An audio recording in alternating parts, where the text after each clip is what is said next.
সবই ঠিক আছে, আমাদের মাযহাবে নাই। এখানে যদি বলে আল্লাহর নবী আপনার ফুফাতো ভাই তাই বললেন তুমি আগে খেতে পানি দাও, এতটুকুই বলেছে।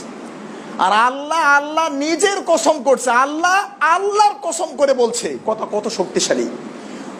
কোশ্চিন কালেও তোমরা ইমানদার হতে পারবে না মুহাম্মদ সাল্লাল্লাহু আলাইহি সাল্লামের বিধানকে অবমূল্যায়ন করে। তাহলে সেই হুজুরের গতি কি হতে পারে? যেই হুজুরের সাথে কিছুদিন আগে সাক্ষাৎ, আমাকে উনি বললেন আপনি কি আহলে হাদিস? আমি বললাম আহলে হাদিস মানে? উনি আমাকে এভাবে নামাজ পড়তে দেখে অনেকগুলো প্রশ্ন করলেন। তা আমি বললাম, উনি আমাকে বলছে আপনি এভাবে নামাজ পড়লেন, আপনার হুজুররাও কেমনে পড়ে? আমি বললাম যে আমার হুজুর এভাবে পড়ে। তো সমস্যাটা কোথায়?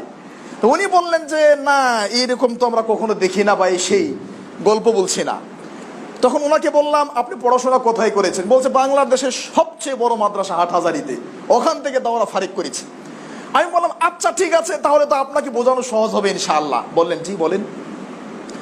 আমি বললাম মিশরের বুখারি থেকে দলিল দিব না, সৌদির প্রিন্ট থেকে দলিল দিব না, কাতার, লেবানন, জর্ডানের প্রিন্ট থেকে দলিল দিব না। দিল্লে বলবেন যে এরা লামাযহাবী বা এরা আহলে হাদিস, ওখানে এরা জালিয়াতি করছে। আমি এমন একটা সহিহ বুখারী থেকে দলিল দিব যে সহিহ বুখারী এই দেশের মাটিতে লক্ষ লক্ষ ছাত্র পড়ে, হাজার হাজার টিচার পড়ায়। মানবেন? বলছে মানবো না কেন বলেন। বললাম সহিহ বুখারী আপনাদের দেওবন্দের প্রিন্ট, মূল ভলিউম 100 নম্বর পৃষ্ঠা, 21 নম্বর লাইন, 76 নম্বর অধ্যায়, 716 নম্বর হাদিস খুলেন। বাবু ইলজাকিল মানকিব বিল মানকিব ওয়াল কদম বিল কদম ফিস সফি। আল্লাহর নবীর সুন্নাত সালাতে যখন দাঁড়াবে কাঁধে কাঁধ, পায়ে পা লাগিয়ে দাঁড়াবে। যদি বলেন যে না এখানে স্পষ্ট কিছু আসে না, তাহলে আমি আপনাকে বলছি আরো স্পষ্ট হাদিস মুসনাদ আহমদে পাবেন, আবু দাউদে পাবেন, তিরমিজিতে পাবেন, নাসাইতে পাবেন। আল্লাহর নবী আল্লাহর কসম করে বলছেন ফাওয়াল্লাযী নাফসু মুহাম্মদ বিয়াদিহি, আমি ওই আল্লাহর কসম করছি যে আল্লাহর হাতে মুহাম্মদের জীবন। শোনো, ইন্নী লা আরা শায়াতিনা তাদখুলু মিন খিলালি সফি, আমি নবী দেখতে পাচ্ছি তোমাদের কাতারের মাঝখানে শয়তান ঢুকছে। তোমরা কাতার কিন্তু বন্দি করে নামাজ পড়িও। হুজুর কিন্তু চুপ করে আছেন। আমার কাঁধে কাঁধ নিয়ে উনি প্রশ্ন করেছিলেন।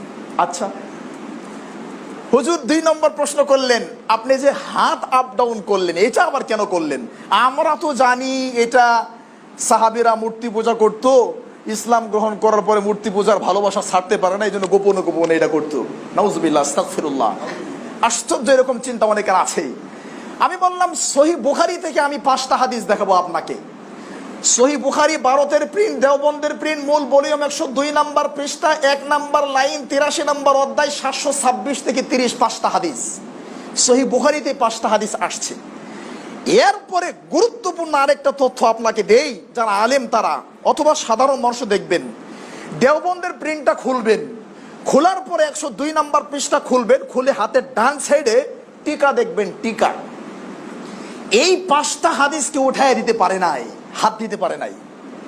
ওই টিকার মধ্যে তারা, আমি গণলাম 18 জন বড় বড় স্কলারের নাম লিখছে। সেখানে ইমাম বুখারী, তার উস্তাদ আহমদ বিন হাম্বল, ইমাম শাফি সহকারে অনেকে আছেন যারা রফুল ইয়াদাইনের পক্ষে।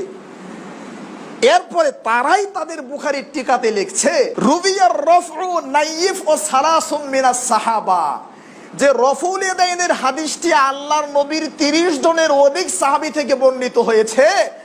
লাকিন ইনদা আবি হানিফা ওয়া আসহাবিহি লা ইয়ারফাউ ইয়াদাইহি ইল্লা ফি তাকবীরাতিল উলা, কিন্তু ইমাম আবু হানিফা এবং তার শাগিরদরা একবারের বেশি করে না, তাই আমরা করতে পারছি না, দুঃখিত। কি বুঝলেন? 5টা হাদিস এখনো জ্বলন্ত জীবিত আছে সহিহ বুখারীতে।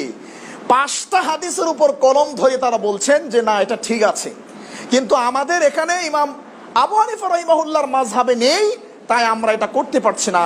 আই এম সরি, নাউজুবিল্লাহ, আস্তাগফিরুল্লাহ।